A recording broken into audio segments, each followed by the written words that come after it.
I stood on the sidewalk with a single bag in my hand, the cold air hitting harder than I expected. The porch light flicked off behind me like I had already been erased. For a moment, I just stared at the door, waiting, hoping it might open again. It didn't. My chest felt tight, not just from what happened, but from everything that led up to it. Every small comment, every dismissive look, every time I tried to explain myself and got shut down, it all built up to this one moment. I walked slowly down the street, not really sure where I was going. My phone battery was low, and I didn't feel like calling anyone anyway. It wasn't just about having nowhere to go. It was the feeling that I didn't belong anywhere anymore. I found my car parked a few blocks away and sat inside without turning it on. The silence was loud. My hands were shaking, but I kept telling myself to stay calm, to think clearly. I wasn't as powerless as they believed. I opened the glove compartment and looked at the folder I had kept hidden for months. I didn't take it out right away.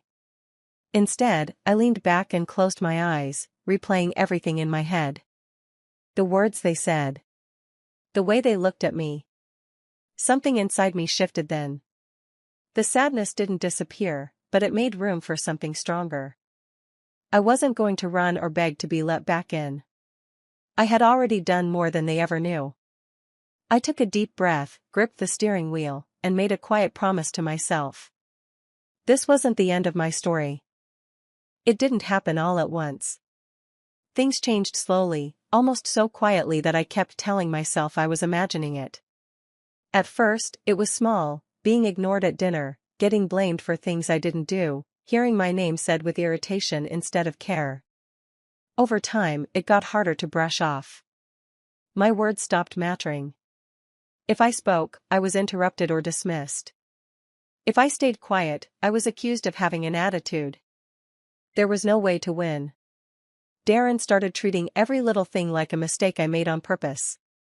If something went wrong in the house, it somehow became my fault. Lila followed his lead, agreeing with him even when she knew he was wrong. The way she looked at me changed the most. There was no warmth left, just distance. I kept trying to fix things. I helped around the house, stayed out of the way, did everything I could to avoid conflict. But nothing worked. It felt like they had already decided who I was, and nothing I did could change that. The tension kept building, like a storm waiting to break. And one evening, it finally did. It started with a simple question about money. Darren's tone was sharp, like he was already angry before I even answered. I tried to stay calm, but every word I said made things worse. He twisted what I meant, raising his voice, stepping closer like he wanted to intimidate me. Lila joined in, her words cutting deeper than his. It wasn't just about the argument anymore. It turned into something personal, something cruel. That was the moment I realized this wasn't just a rough phase. Something between us had completely fallen apart. Their voices didn't slow down after that night. It felt like they had been waiting for a chance to say everything at once. Darren stood in front of me with this cold look, like he had already made up his mind about who I was. Lila stayed close behind him, nodding along, adding her own sharp comments. They started saying I gave nothing back, that I only took and never helped. Every effort I had made meant nothing to them. It was like my side of the story didn't exist anymore. I tried to explain myself. I spoke carefully, choosing my words so they wouldn't turn into another fight. I reminded them of the things I had handled quietly, the responsibilities I had taken on without being asked. But the more I spoke, the more they interrupted. Darren cut me off mid-sentence, twisting what I said into something selfish. Lila added that I always played the victim. Hearing that hurt more than I expected. I wasn't trying to gain sympathy. I just wanted them to listen. Every sentence I said got turned against me. If I defended myself, I was called difficult. If I stayed calm, they said I was being fake. It felt like I was trapped in a conversation where the ending was already decided. My chest tightened as I realized they weren't trying to understand me at all. They just wanted to blame me. The words kept coming, heavier each time, until I stopped responding completely. I stood there in silence, not because I had nothing to say, but because I knew it wouldn't matter. That's when it hit me, this wasn't about truth anymore. They had already chosen their version of me, and nothing I said could change it. I thought I had at least one person on my side. Kate had always been easier to talk to, someone who listened without judging. When things got tense in the house, I would go to him, hoping for a little understanding. I trusted him more than anyone else there. That night, I looked at him, waiting for him to say something, anything that might calm things down. For a second, he stayed quiet, avoiding my eyes. I held on to that small pause like it meant he was thinking, maybe even choosing my side. But then he spoke. His voice wasn't loud, but it was steady. He started repeating things I had told him in private, things I never meant for anyone else to hear. Personal thoughts, moments when I had been frustrated or hurt. He said them out loud like they were proof against me. I felt my stomach drop. Each word hit harder than the last. It wasn't just that he was agreeing with them. It was how easily he gave everything away, like none of it mattered. I tried to stop him, telling him to be quiet, reminding him those were private conversations. He didn't listen. Darren and Lila looked at me with a new kind of satisfaction, like they finally had something to hold over me. Kate didn't look at me again after that. He just kept talking, backing them up, making it easier for them to believe the worst. In that moment, something inside me broke. It wasn't loud or dramatic. It was quiet and final. The trust one had in him disappeared completely. I realized I wasn't just standing alone in that room. I had been standing alone for a long time, and I just hadn't seen it until now. The argument didn't fade. It snapped. Darren moved past me without another word and went straight to my room. I followed, confused at first, then uneasy when I saw him pulling open drawers. He grabbed whatever his hands touched, clothes, books, a small box of things I kept hidden, and carried it all down the hall. I asked him to stop, but he didn't even look at me.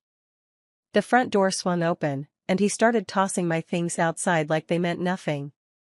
The sound of them hitting the ground felt heavier than it should have.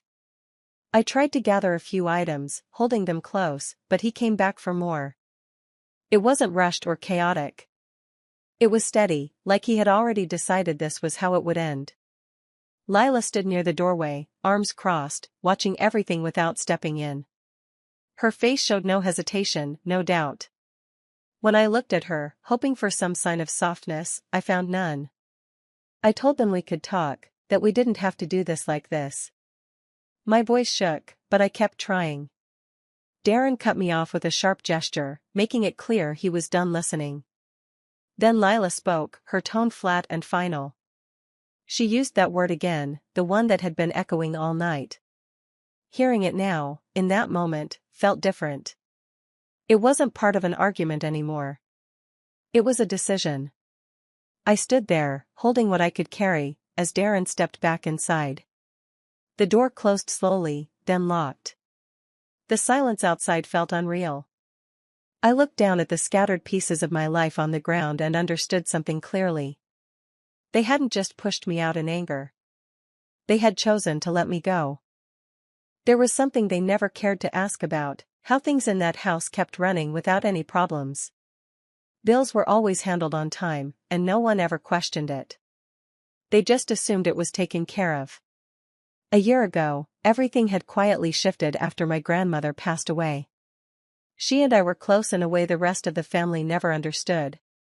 She didn't talk much, but when she did, she paid attention. She saw things others ignored. Before she was gone, she made a few decisions without telling anyone else. I didn't fully understand her reasons at the time, but I trusted her. She left me more than memories. She left me responsibility. At first, I didn't tell anyone. I didn't want tension or questions. I just stepped in and handled what needed to be done. Every month, I made sure everything stayed in order. No reminders, no help, no recognition. It wasn't about proving anything. It just felt right to keep things stable. I kept all the paperwork in a safe place, untouched and private. Not because I was hiding something wrong, but because I knew how quickly things could turn if people knew the truth. Sitting alone that night, I finally opened that folder again. The pages inside were clear, official, and impossible to ignore. My name was written where no one expected it to be. For a long time I had stayed quiet, letting them believe their own version of things. I never corrected them, never defended myself with proof. But now, everything had changed. They had made their choice without knowing the full story. And I was done protecting them from it. The first night felt the longest. I sat in the driver's seat for hours before I even tried to rest. Every small sound outside made me alert. The seat wasn't comfortable, and the air felt heavy, but I was too tired to care after a while. I didn't sleep much. My mind kept moving, going over everything that had happened. Certain moments replayed again and again, each one sharper than before. I kept asking myself how things got this far, but there wasn't a simple answer. The next day passed slowly. I stayed quiet, keeping to myself, avoiding crowded places. I didn't want to explain anything to anyone. I wasn't ready to hear questions or give answers. It felt easier to stay invisible for a while. By the second night, the anger started to grow. Not loud or wild, but steady. I thought about everything I had held in, everything I had ignored just to keep peace. It didn't seem fair anymore. Still, a part of me wanted to leave it all behind. I could drive somewhere new, start fresh, and never look back. The idea sounded simple, almost peaceful. No arguments, no tension, no reminders. But every time I leaned toward that thought, something pulled me back. It wasn't just about what I lost. It was about what I had given, what I had carried quietly for so long. I sat there, staring ahead, weighing both choices. Walking away would be easier in the moment. Standing up would be harder, but it felt right. By the third night, I wasn't as unsure anymore. I still felt hurt, but I also felt clear. I knew I couldn't keep running from something that was already mine to face. By the morning of the fourth day, I stopped going in circles in my head. I washed my face in a gas station restroom, tied my hair back, and looked at myself properly for the first time since everything happened. I looked tired, but not defeated. I sat back in my car and picked up my phone. My hands didn't shake this time. I searched for a lawyer nearby and made a call before I could change my mind. My voice felt steady, even though my chest was tight. The meeting was simple. I didn't go into long explanations or emotions. I just placed the folder on the desk and let the paper speak. The lawyer read through everything carefully, asking a few short questions. I answered clearly, without hesitation. There was a brief silence after he finished. Then he looked up and confirmed what I had already known deep down. Everything was valid. Everything was in my name. There was no confusion, no shared control, no loophole. Hearing it out loud felt different. It made things real in a way that thinking about it never did. For a moment, I just sat there, taking it in. Not with excitement, not with relief, but with clarity. I finally understood where I stood. When I walked out of that office, the weight I had been carrying felt lighter. Not gone, but easier to hold. I got back into my car and rested my hands on the wheel. This time, I didn't feel stuck. I wasn't running anymore, and I wasn't hiding. I had spent too long staying quiet, letting things happen around me. Now, I was ready to act. I didn't rush. I drove back slowly, giving myself time to stay calm. When I finally reached the house, everything looked the same from the outside. Quiet, normal, like nothing had happened. That almost made it harder. I stepped out of the car and walked up to the door. For a second, I just stood there, feeling the weight of the moment. Then I knocked. It took a few seconds before the door opened. Darren looked surprised to see me, but it quickly turned into something else. A smirk, like he thought I came back to apologize. Lila appeared behind him, watching without saying anything. I didn't raise my voice or argue. I simply walked inside when the door moved wider. The air felt heavy, but I stayed steady. Kate was in the living room, and he froze when he saw me. Darren started talking, his tone sharp, asking why I was back. I didn't answer right away. Instead, I placed the folder on the table and opened it carefully. My hands were calm, even though my heart was beating fast. At first, they didn't take it seriously. Darren let out a short laugh, shaking his head like this was some kind of joke. Lila glanced at the papers but didn't step closer. I turned the pages toward them and pointed to the details, letting them read for themselves. The room grew quieter with every second that passed. Darren's expression changed first. The confidence faded, replaced by confusion. Lila moved closer, reading more carefully now. Neither of them spoke. No one was laughing anymore. The silence stretched across the room, thick and heavy. And just like that, everything shifted.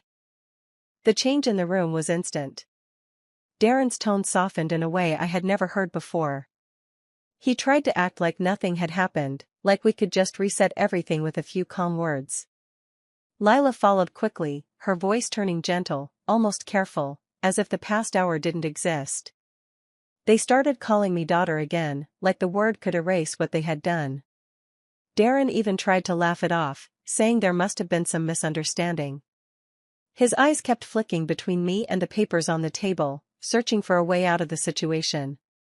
I didn't react. I just stood there, letting them talk. I had already heard enough excuses in my life to know when they meant nothing. Lila stepped closer, trying a different approach. She spoke slower, saying we were family and things could be fixed if we just talked it through. But her voice didn't match her words. It felt forced, like she was trying to pull me back into a place I had already left. Darren shifted again, this time sounding more urgent. He mentioned starting over, acting like this was just a mistake that could be undone. But there was no anger in me anymore, just clarity. Behind them, Kate stayed quiet. I noticed he wasn't looking at anyone. His eyes stayed on the floor, his shoulders tight. For the first time, he didn't try to speak or defend anything. That silence said more than anything else. I saw it then, how quickly everything had changed for them, and how slowly it had changed for me. Their confidence was gone, replaced with panic they couldn't hide. But I wasn't moving backward. I didn't raise my voice. There was no need for that anymore. The room stayed quiet as I told them what would happen next. I gave them a clear time to pack their things and leave the house. Darren tried to interrupt at first, but I didn't let the conversation drift into arguments. I repeated it once, slowly, so there was no confusion. Lila looked stunned, like she was still waiting for me to change my mind, but I didn't. There was no anger in how I spoke. Just certainty. That made it harder for them to push back. Darren walked around the room after that, running a hand through his hair, trying to find a different answer. Lila stayed close to him, whispering things I couldn't hear clearly. Neither of them looked at me for long. Kate stood near the hallway, still silent. He didn't join them this time. He just watched, like he was trying to understand how everything had ended up here. I stayed where I was, not moving around, not reacting to their panic. I had already made my decision, and I wasn't going to change it. Eventually, the argument stopped. Not because they agreed, but because there was nothing left to say that would matter. The house felt different after that. It wasn't loud anymore. It was just still, like it was waiting for something to happen. When they finally realized I wasn't backing down, the shift hit them fully. The same space they once controlled now had limits they couldn't ignore. And for the first time, they understood what it felt like to be on the other side of a closed door. After they left, the house felt strangely quiet. Not empty in a painful way, but in a way that finally allowed me to breathe. I moved slowly from room to room, noticing things I had stopped paying attention to a long time ago.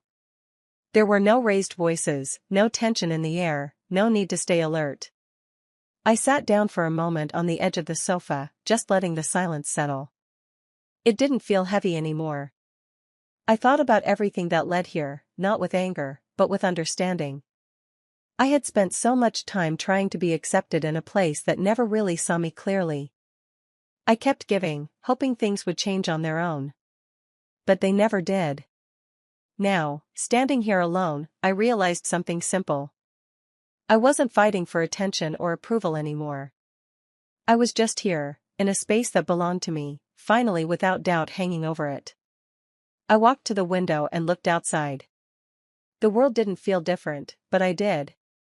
Lighter, calmer, like something inside me had finally settled into place. There was no urge to go back over old memories or replay conversations. That part of my life didn't need to be carried forward anymore. I thought about them briefly, not with anger, but with distance. They had their choices, and I had mine. What was lost couldn't be undone, but what I had now didn't need their approval to exist. I stayed there a while longer, just letting the moment be enough. For the first time in a long time, I wasn't waiting for anything to change. I already had what I needed. Do you think I made the right choice by walking away, or should I have given them another chance? I'd really like to know your thoughts in the comments. If you want more stories like this, subscribe and turn on notifications so you don't miss anything.